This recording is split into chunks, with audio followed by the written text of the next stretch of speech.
Well, you chased. There was a little break off, I think, with Phipps or someone else, and you went to the front, much like you did in the circuit race, and you brought some things back at one point that was very helpful. Actually, it was. I remember what was now 10 to go or so around that range, and I was moving up, trying to keep my position, and you went to the front, and you went hard, and it was awesome because for me, I don't think you knew this, but you lined it out, and when it's lined out, especially on that after corner 2, where it gets kind of bunchy, it was much easier to hold my position and just take a wheel here and there, keep moving up. So thank you, as a good teammate always does. Yeah, so that was the goal, was to help you guys move up. Otherwise, I'm confused with why you're up there. It's very complicated. I can explain it later. Well, why not now? We're not going to talk about this race. Okay, Casey was off the front before that. Yeah, I was moving my way up. He got pulled back, and by the time I was there, I was like, well, I already had a plan. And then I felt bad. It was like Chris Phipps, who's the nicest guy ever. And so,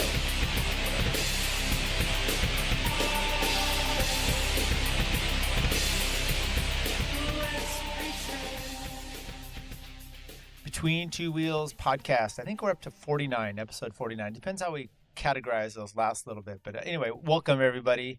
Hope everyone's doing fine from the Chico Stage Race that we just partook in. Curt, how are you doing? I'm doing good. Good. I'm glad to be done with that weekend. Yeah, and our weekend is extended all week with a little bit of production. Hope everyone's enjoyed that. Chris, how you doing? I'm doing pretty good.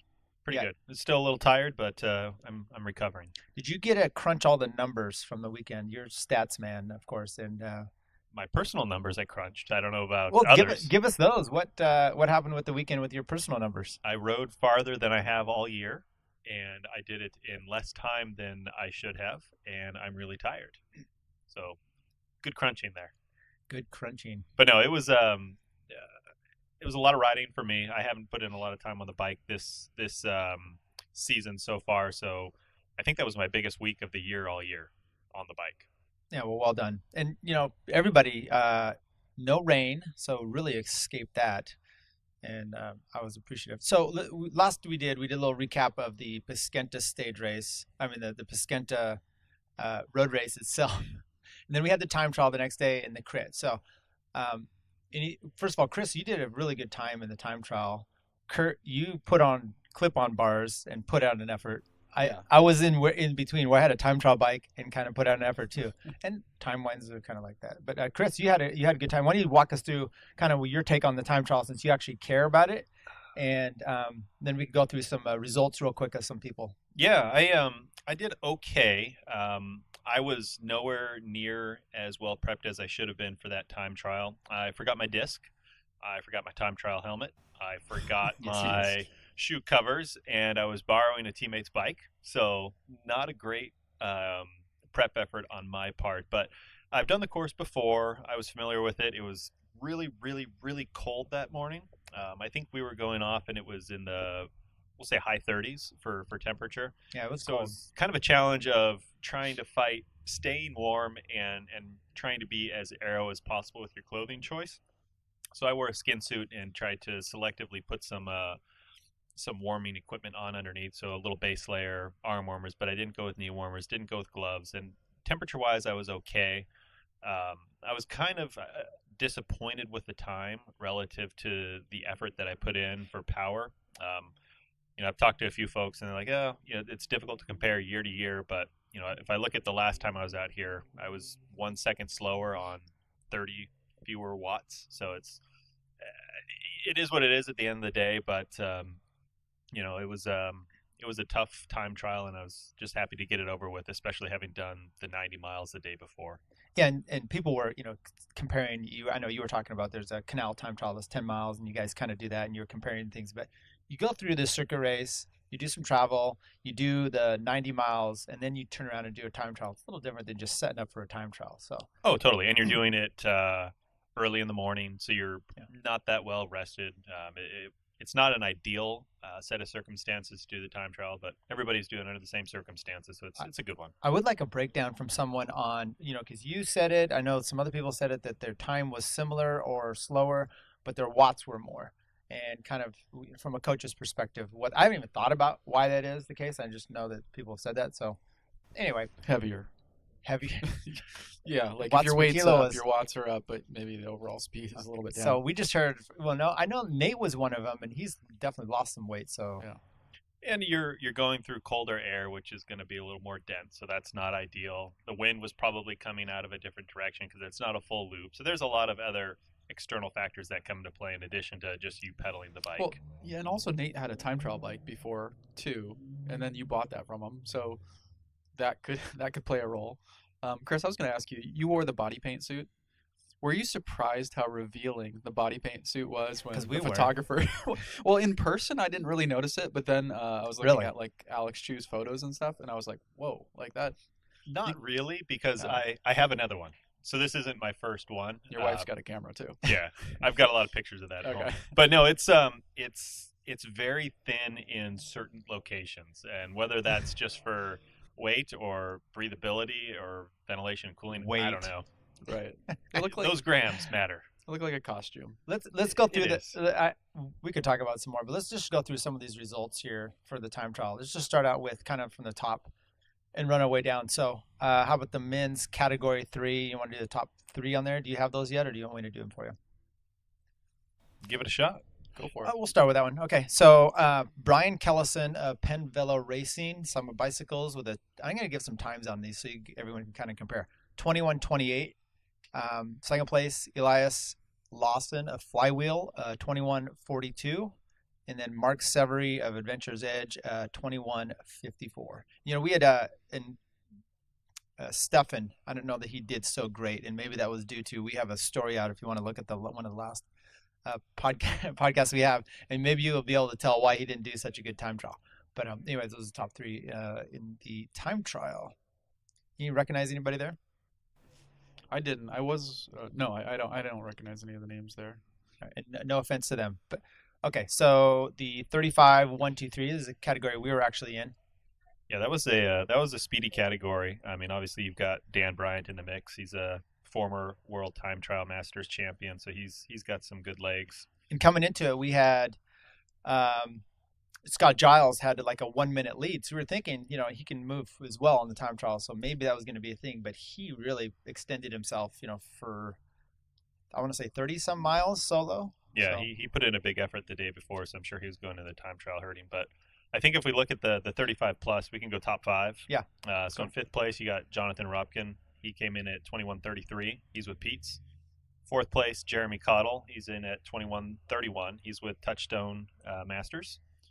3rd place is Jason Graffath, and he came in with a 21:21, and he's riding really well on the TT bike right now. Frequent guest of the show as well. Multi-time appearance for the show here. 2nd place, Michael Claudio with a 20:59, just kind of sneaking under 21 minutes there with Thirsty Bear. And the winner for the 35 plus is obviously Dan Bryant with Pete's 20:39. So he put 20 seconds into his nearest competitor. And looking at Scott Giles, who came in 12th place with a 22:11, he put in, you know, a good minute 40 on Scott. So a few notable mentions, and we can just do this up and down the board. It's ridiculous. You know, Chris Flower, 22:47. John Novikov, your teammate, 23:05. He passed me. Jonathan Baker of Touchstone, 6th place at 21:46. I mean, this is just, and then our guy Travis Retzer, 22:10. So pretty good smattering. But you got Dan Bryant, you know, world time trial champion at a 20:39. And by the way, I had Graffath and Novikov passed me right at the right inside the 3K mark, and I swear I thought it was like a car was coming up on me. I'm just in my tuck going, and then it's those two. Just flying. Yeah, we saw Graffath go across the line, and he's got a really good TT position, and he's just moving, and it looks effortless. But I wonder what it looked like with me, like comparing it's like a jalopy next to like a Lamborghini or something, because it was disturbing. Even me, I didn't like the shadow, right? Okay, so who else do we have? The category 2. So keep in mind what we just said about Dan Bryant. He had a 20:39. And you have the category 2. Go ahead. Sure. So 5th place, we had Eric Bryan with Subaru Santa Monica Racing. 4th place, Andy Keogh with Donkey Label. 3rd place, Adriano Castro with Dolce Vita. 2nd place, Marcus Beltramo with Dolce Vita. And then 1st place was Drew Cogan with a 20:58, which would have been good for 13th in the Pro 1 field. So, And outside of Dan Bryan in the 35. right, yeah. Yeah, he would have been at, what, second ahead of Claudio? Yeah. Yeah, well done there. Let's go. We're just going to go down the list here, so we'll see kind of in the order we have here. So the men's Pro 1. Men's Pro 1's incredibly fast. I mean, we can do top 20 there and still have a strong set of guys, but we'll do top 5. So in 5th, I think we have got Joey Bacala with Pacific Premier Bank Cycling Team with the 2032. So that comes in under Dan Bryan's time. 4th place, Nigel Else with Rally Cycling with the 2008. 3rd place, Chris Reichert with Team Mike's Bikes 2006. 2nd place, Sam Boardman with a 2004. And then just absolutely crushing everybody was Corey Lockwood from Team Project Echelon with a 1927. So he put, 37 seconds on his nearest competitor. I think there was a challenge with Evan Huffman's time. He came in 15th with a 2102, but I heard rumors that he may have missed his start time. By how much, I don't know. So it's difficult to really put his time into perspective. Reichert said he missed it by a minute. So if you just take a minute, he's right up there, right at a minute, then he's at 2nd place, which changes some things. Sam Boardman, though, we talked to him before. He had really been working on his time trial, telling me he was just getting in that uncomfortable position and, just working at it a lot. Chris Reichert obviously did well there as well. It's good to see the kind of the local NorCal teams mixing it up with Rally and some of these others really doing well. Corey Lockwood, though, we saw him kind of, I don't know if it was a start in the Cat 2s in Cascade, and he came in there, crushed that time trial to the point where I think it would have been top 5 in the men's Pro 1 at the time, comparable. And we're like, oh, we'll just kind of, he'll die in the other things. He's just a time trialer. He's just a time trialer. We'll deal with him later. And we didn't. No. He, after seeing his result, I kind of checked him out on Strava, and he puts a lot of time in on his TT bike. I think we had talked to Michael Claudio after the circuit race on Friday. He said he's on the TT bike for 3 40-mile stints a week, and I think Corey's doing double or triple that. So he spent a lot of time on that TT bike, and it definitely shows. His position looked great if you look at some of the photos, and the time reflects that as well. And then talking to Justin Williams, and watching the crit itself, he's like, Corey was just Lockwood. I mean, it was just going off the front. We saw that multiple times. I don't know if he had much of a team there, but maybe he's like, hey, I'm good at this thing. I'll just get in my tuck position and keep moving. I think the one thing you see, obviously, in stage race crits, especially on the last day, is breakaways aren't given a lot of leash. So a guy like Corey, who I don't know what his situation was with his teammates, he just wasn't going to let anything get up the road, even if it's not guys that directly affect his position. You don't want somebody up the road that somebody can bridge to and work with and potentially be in a dangerous position there. We saw that in our race, actually. Dan Bryant kind of going to the front a few times. And actually, I heard his teammates sort of tell him, look, just settle down. Like, we got this for you. But guys are a little more nervous in those. They don't want to let things get up the road. It's not a standard crit. It's a little faster. And well, but it's shorter, too. I mean, it's not like you're doing, a 2-hour crit or an hour. So you can, and my point goes to what you're saying, is you can do those things. You can be a little more aggressive because it's short enough where, you're not going to be blown out the back because of the duration. I mean, it's a 90-minute crit for those guys, which probably isn't a lot for Corey Lockwood, but still, yeah. I mean, it's a decently length crit. Yeah. Okay. So I guess I take back what I said. No, I don't. I mean, obviously that's nothing for him. He could probably chase things down all day long. But in any event, what I do notice is those crits are just really fast, right? Yeah. Nothing. It's not a normal crit where there's a slowdown and guys get up the road and then guys figure out to organize. There's none of that happens. Like, there's always someone on the front kind of drilling it. Curt, we'll get to the crit. Let's finish off the time trial here. Pro 1, 2, 3 women. Who's got the top 5 there? I could probably. I've got it here. Okay, go ahead. Go for it. So 5th place we had Summer Moak of Rally Cycling 2236. Beth Ann Orton, who we talked to from the Point S Racing team, she was 2234. Rally Cycling Sarah Bergen 2224. United Healthcare's Leah Thomas at 2219, and then Ali Dragoo 2020 PB Show Air at a 21. There's a lot of numbers here. Yeah. 21:51. So excellent time. We talked to her as well, and she was really happy. She said she put out some great numbers. So good for her. Shayna Palace, 6th place. We'll just give some random numbers here. 22:40. That's not random. She was 6th place. No, some random Oh, okay. placings here, Gotcha. just some other people. So good for her coming in there. And so, those are some. You look at the women's time there, kind of interesting to compare of some of the other categories, and is a fast field for them. So well done. What else do you want to do there? You want to break down the Cat 4-5 women? We'll do the top 3 there. I've got them here. You go to the next one, by the way. Leslie Jensen of J Velo, 3rd. Jennifer Wilson, Razzle Dazzle in 2nd. And Ginger Boyd of Stinner Bicycle Club in 1st with a 25:15. All right. How Sure. about Masters 55 plus? Yeah. Do you see those? I do. So I'll give you the top 3. So 3rd place was Larry Nolan, who you actually talked to on Sunday, and it made it to a podcast with Cal Nats Racing. He was 22:19. 2nd place was David Gordon with Olympia Orthopedics Associates at 22:07. And 1st place was Joe Foster with Thirsty Bear Cycling at 21:13, which, I mean, that's smoking. That's a hell of a time. Yeah. Yeah, that's moving. incredible. And I think they did their TT after the crit, so that's with an extra 45 or 50 minutes of high intensity work in his legs. So that's impressive. Well, personally, that just means he was warmed up good, Okay. and it was warmer outside. So I don't give him the benefit clacking me out with a 21:13. Jesus. Let's just rip off the last 2 categories we have here. The Cap 4-5. Anybody want that one? Yeah, so we can do the top 3 on this one. 3rd place, Curt Brown with Dolce Vita. He's in at 22:03. 2nd place is Alec Hansen with CBRE Racing, 22 flat. And then 1st place is Sean Davis with Mike's Bikes development team, coming in at 21 flat. So that's a really good time for a Cat 4-5 guy. That's moving. Yeah, and then the Masters 35 plus Cat 3-4, Duncan Hassel Berkeley Bike Club at a 22:02. Mark Tucker Revs Road Racing 21:29, and Arius Sophocles, no team affiliation, at 21:05, which is always interesting, right? We've had this whole.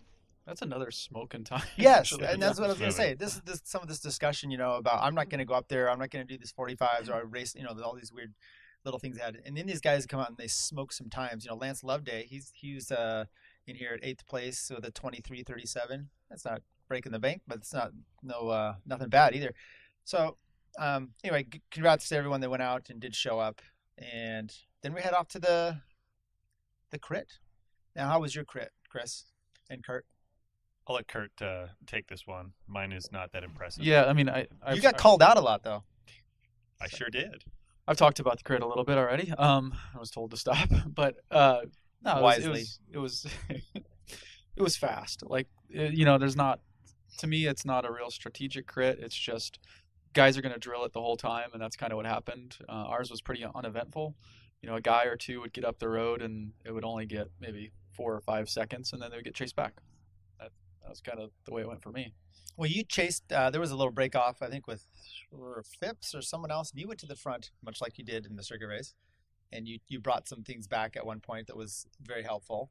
Actually, I remember what was now 10 to go or so around that range, and I was moving up, trying to keep my position, and you went to the front, and you went hard, and it was awesome because for me, I don't think you knew this, but you lined it out, and when it's lined out, especially on that after corner 2 where it gets kind of bunchy, it was much easier to hold my position and just take a wheel here and there, keep moving up. So thank you, as a good teammate always does.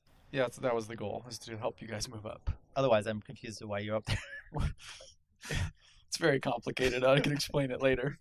Well, why not now? We're not going to talk about this race. Okay, Casey was off the front before that. I I was moving my way up. He got pulled back, and by the time I was there, I was like, well, I already had a plan. And then I felt bad. It was like Chris Phipps, who's the nicest guy ever.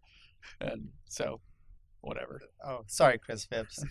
I'll just break down. Oh, go ahead. Oh, I was going to say, my crit was not that exciting. I figured Travis was in a decent GC position, so I took it upon myself to kind of hang at the back in the event he had mechanical, needed to push back into the field. If he got a flat, I was ready with a wheel. So I just stuck last wheel for all but maybe the last 10 seconds of the race, where I happened to come past somebody who had sat up. Other than that, I just sat last wheel. I was just hung out there. So 2 things, Chris. One, there's a wheel pit for Oh, flats, and but that was 2, wheels in, wheels out, and he didn't have wheels, so I was. do you guys I have was the ready. same pedals? Yes. Oh, okay, all right, lucky. We were covered. We were covered. Okay, good enough. Always the teammate. I mean, I'd hate to see him go into that crit and lose GC position. So I was just, I fell on the sword and just kind of hung out in the back there. No, really, I just, I didn't really feel comfortable all week. And it's a technical crit, and I just kind of felt more comfortable hanging out at the back, getting a workout in, and kind of staying out of everybody's way. Yeah, I hear you. As far as the crit went for me, I feel like I shit the bed on the last bit there. I was waiting for John to come up, and I had good position all the last 10 laps, thanks to you, Curt. And I was waiting for him to get up to me and deciding whether I was going to be sprinting for myself or I was going to be sprinting for him. With a few laps to go, he gets up there, and then we jump from 20th to about 3rd or 4th wheel, and the 2 to go, and hung on to the Touchstone team. So I was on, Sayers was pulling big, and we were 3rd wheel, and coming around the second to last corner, I was going to jump. And I did so, and I looked back, and John's not on my wheel. So the mistake I made was kind of not continuing, going right up to the front, and then because I'm like, oh, if I'm going to sprint for myself, I'm going to have to. I don't want to take it from the front, but that's the mistake. I should have just gone through first wheel, and then I didn't have a great sprint anyway. I ended up 6th, coming through 4th or so. You had a pretty good. It looked like a good sprint to me. I did. I don't know. Drop the chain or skip something. I had to sit down and go at it again. Point is, though, Mark Ells came up next to me, and he kept going. He draws through the corner of first place, and he has a decent sprint, and he ends up holding off. So good for him. We missed out on the podium for that. So Todd Markells, first place. Jeremy Caudell, Touchstone in second.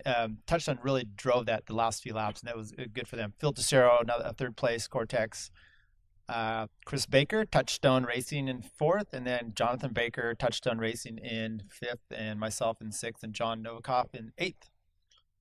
All right, let's break down some of the women. We got to talk to some of the women's racers beforehand. The Point S and the Meteor Intelligentsia team. The Meteor Intelligentsia team was interesting because they were worried about the sprint point, and their girl was in Jessica Mundy was in first place for that, and it was I think she had 10 points, and the second place was 9.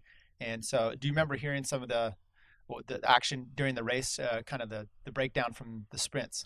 Yeah, so Britley Bowman, who was the team director, said at some point the person who was in second place had gained their point, and it was a tied in points for the green jersey. And then I guess once it's tied in points, it goes backwards on stage wins. Neither of the racers had stage wins, and then it goes backwards on the number of sprints actually won, and I think the 2 were tied.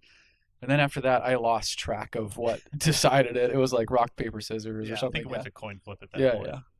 I think the other racer that was up there in the mix for the sprint jersey was Maggie Coles-Leister from the Tag Cycling team, and I think she was in the race solo and did a great job always being right up near the front, really well positioned, putting herself in a good position to be able to sprint for those important points. I think when we had talked to Britley, she had just heard about the $1,000 preem that was on offer for the women's race, and she wasn't really sure how that would come into play for them. Would the team value that more than the green jersey, and where does that come relative to the sprint preem?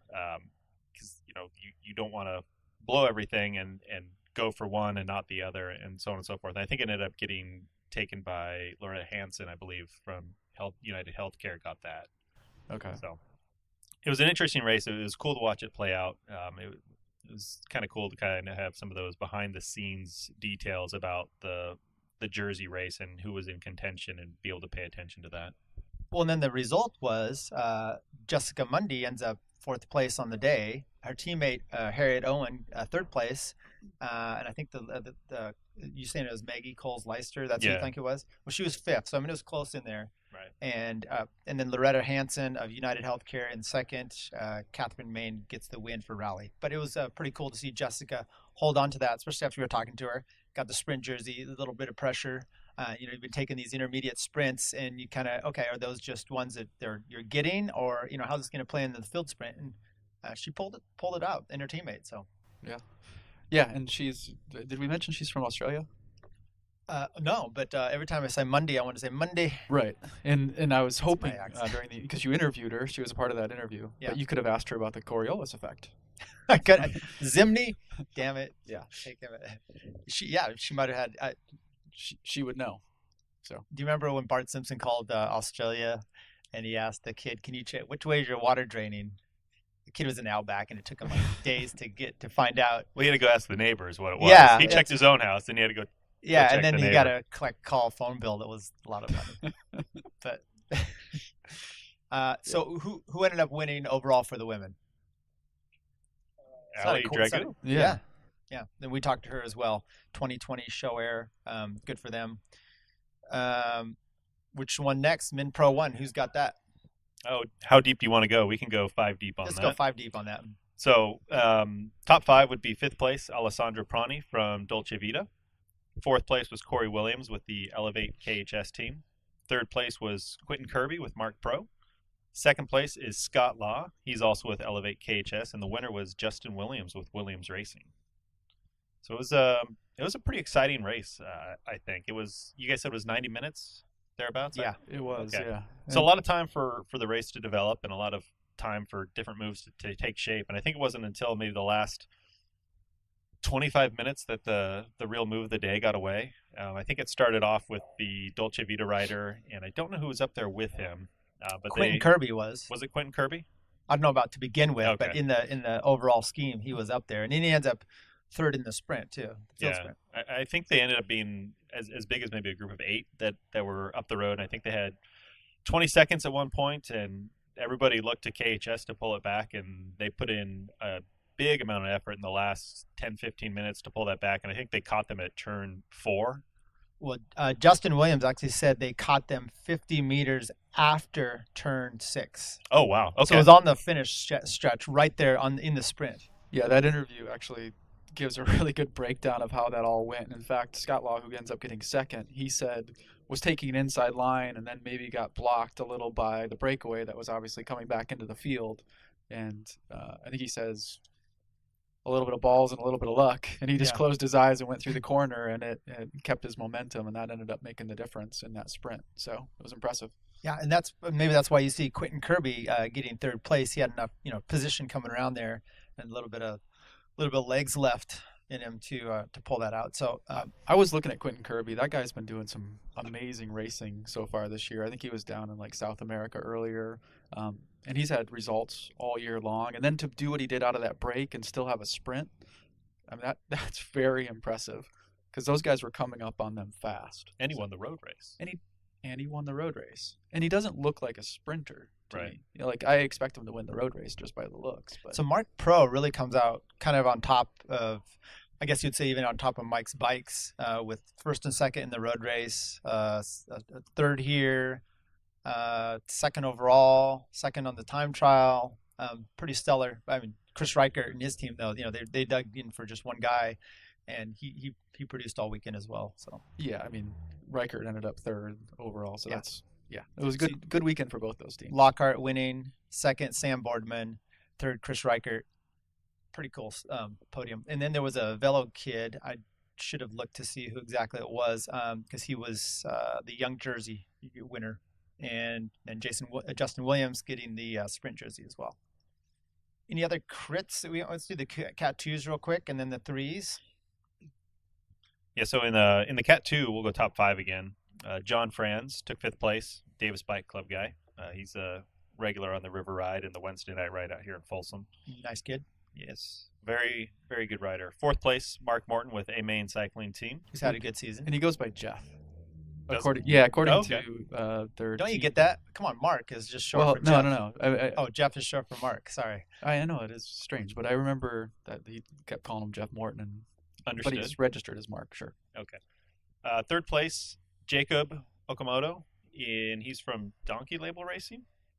2nd place, Luke Lamperti with Team Swift, and the winner was Justin Polson from Cycle Sport. There's a pretty cool video of the last corner of the Cat 2 race, and Justin made a great move about 20 meters before the corner to jump ahead of the group and hold off the sprint for the win. Yeah, I saw that. And once again, I was like, oh, that's the move. Yeah. Todd Merkel. But you were doing it from corner number two corners away. Maybe so. Yeah, Yeah, it's maybe a little- a corner early. Yeah, I still would have. Whatever. Just- Let's sure. let's cry in your milk tomorrow. How about the 55s? I want to. Who won the twos overall? Did you see that? I don't see it on the live links results. Yeah, that was. Give me 1 second here, and I'll While you're tell getting you. that, I'll do the Masters. Drew 50 Coggin with Subaru we'll do it Santa now. Monica. So the guy who put in that The time monster time trial. Yeah. as you see. I have some thoughts on that. Who once has we're the done Cat with this. fives? I mean, sorry, the Masters 55s. I've got the 55s. I'll double check and make sure this is it. Yep. So 55, Jeffrey Cato got 5th place with Clean Power. 4th place was Larry Nolan with Cal Nats. 3rd place was Eric Salander with Penn Velo Racing. 2nd place was Lance Hogg with Thirsty Bear. And then 1st place went to Jim Sullivan, who's with Clean Power, presented by Tesla. So I think we didn't actually see this race because we were either prepping for, completing, or cooling down from our time trials. But looking at the times, the top 3 have about a 20-second gap. So there must have been a move that was initiated and held through the rest of the race. But Foster won overall. He So did, it yeah, didn't- yeah. It didn't make or break that. Right. So it looks like, with those 3 getting away, then Larry Nolan won the field sprint, which isn't too surprising. I wonder if Jessica Mundy calls Joe Foster Joe Beer. Sorry. Deep thoughts. I wouldn't say deep. For today it is. Who's got Cat 3? How'd that shake out? Go ahead. I don't have it up, so. Oh, fine. I'll have to look it up here. While we're looking at that, you guys think about your closing thoughts of the weekend. That was my closing Oh, thought. well, okay. Sitting Top on 5, we've got Kenneth Tsuda, TB 143. Madden Titus in 4th place for Sunfire Racing. Javier Acosta with Jackaroo. Kelsey Ramsey, Team Oregon PB Rota Paint in 2nd. And Michael, we'll just say Michael at Endo Concept. That's That's a couple of really tough ones you've gotten. like to buy a Val, young man. How about you, Nick? Do How you about have 2 6th Z? place? Do you have Could you- 3 could you- Z? He has 3 Z's in his name. I don't know that I've seen that before. 3 Z's. If you're not Who going to got read off 6th? first. 6th place Read with off Jonathan. 6th.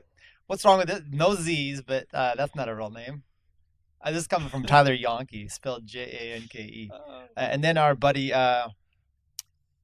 where's Stefan? Stefan was 14th. So, that late night started to work its magic. I would say he looked a little sluggish in the sprint, but I think he was at his usual 75 RPM there for Yeah. his spin up. He looked like he was spinning just fine afterwards with a beer in his hand. He looked pretty good. Found his comfort. Yeah. Any remaining thoughts on the weekend? Kind of, your takeaway. Takeaway is the race is bigger than ever. We ended up dodging a big bullet with the weather. Ended up being just a little bit cold, which is the perfect scenario, right? Like there was no rain. And it was great. I don't think there was any major accidents. Everything just went off, it seemed like, without a hitch. And it was perfect. It was a lot of fun. Chris? So my thought is it was a great race, great turnout, great action all around. So I guess the question I've got for you guys and anybody else out there is, does this race weigh the time trial too heavily in the overall outcome? So every single rider that won their time trial won the stage race for their field. Yes, but I don't know that you blame the time trial for that. Maybe you'd blame the course, the other stages, for not being definitive enough. Okay. Curt, what do you think? Yeah, I mean, that's a good question. But that road race can make a difference, right?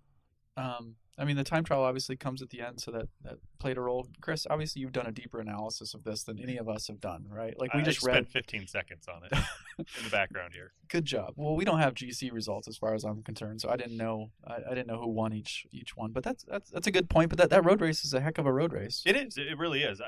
Maybe the bad weather beforehand made that road not as bad, right? I mean, they was able to come through with bigger groups and not have guys decimate it. I will say, Chris had mentioned, and I kind of argued with him online about the 2-mile stretch leading into the gravel being a tougher or a section that we at least needed to look at a little It deeper. wasn't just online you were arguing. Yeah, we argued a lot of places about this.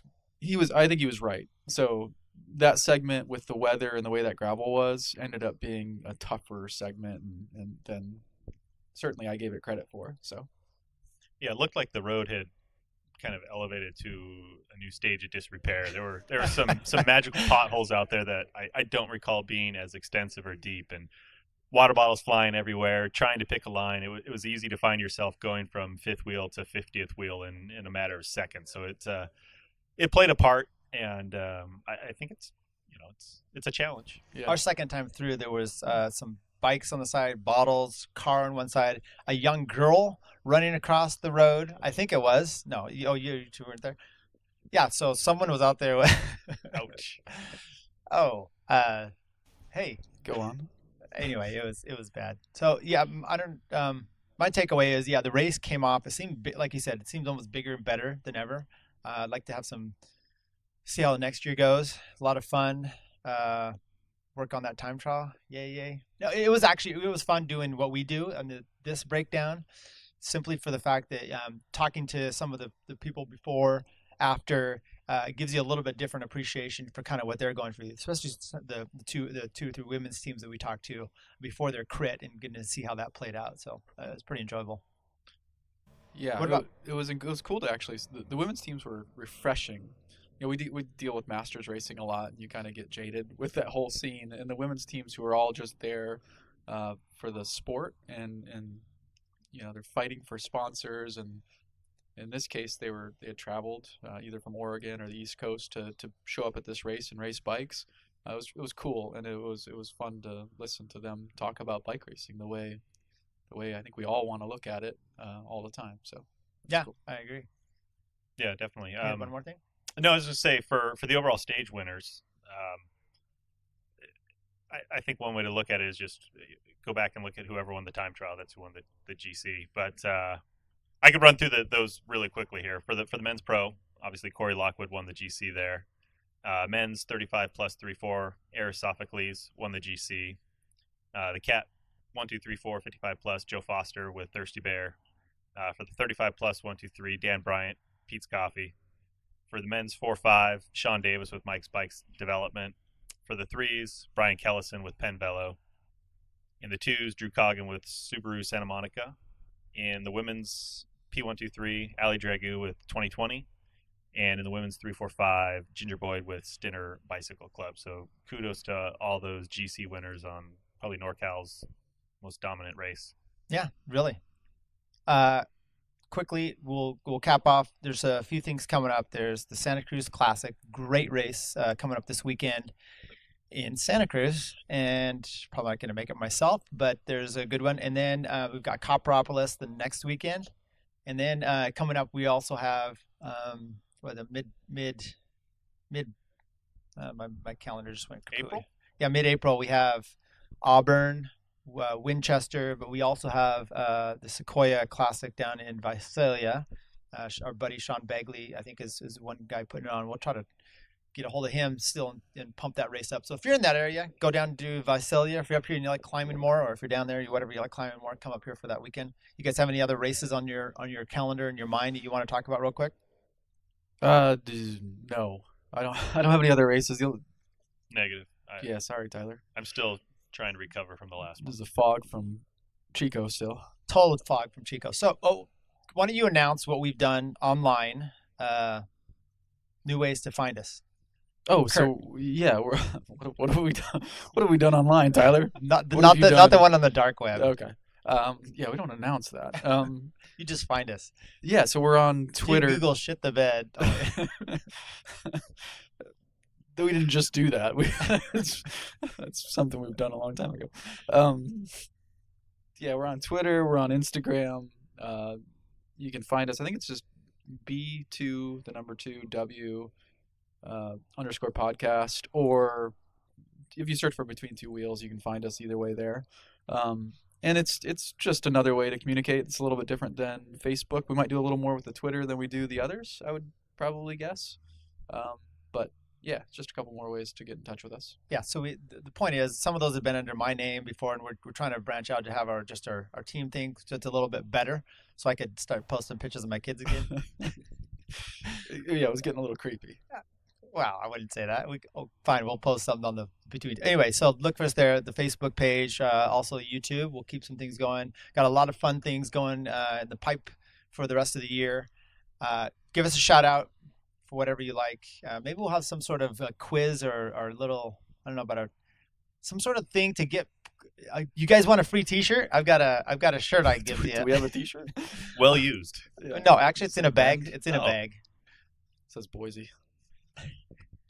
Let's talk about the Boise. Okay, not anything else. Let's just get the F out of here and enjoy the weekend. Anybody? That sounds like a great idea. Thanks, Chris, Tyler. thank you very much for showing up. Happy to be It's a here. little chilly out. We moved our studios to the outside today. Copy Republic, kind of our place.